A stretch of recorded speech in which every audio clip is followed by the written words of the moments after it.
Adasi choy tayyorlab qo'ydim, choyingizni ichib oling. Keyin aylanishga boramiz. Bugun dam olish kunisiz.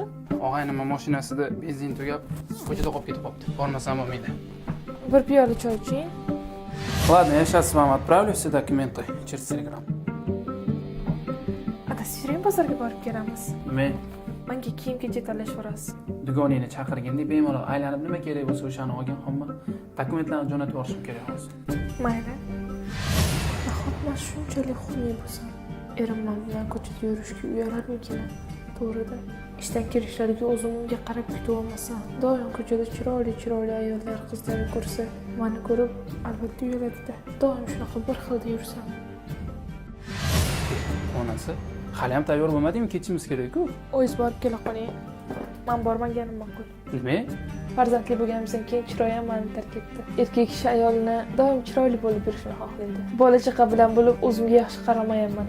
Ko'chada men bilan yurganda meni boshqa ayollar bilan solishtirib, uyalib qolishingizni xohlamayman. Nima sen ko'chada kimdir bilan yurib qo'yganmiding, keyin men seni ko'chaga olib chiqishga uyalsam. Ishlarim ko'payib ketib, sen bilan aylanishga chiqa olmadim. Bu uyaladi degani emas. Sen men uchun oldin qanaqa chiroyli bo'lgan bo'lsang, hozir ham xuddi shunaqa chiroylisan. O'zingni chiroyingni men uchun qurbon qilgan ayolsan. Oilasi uchun borini qurbon qilgan inson hech qachon unutilmaydi.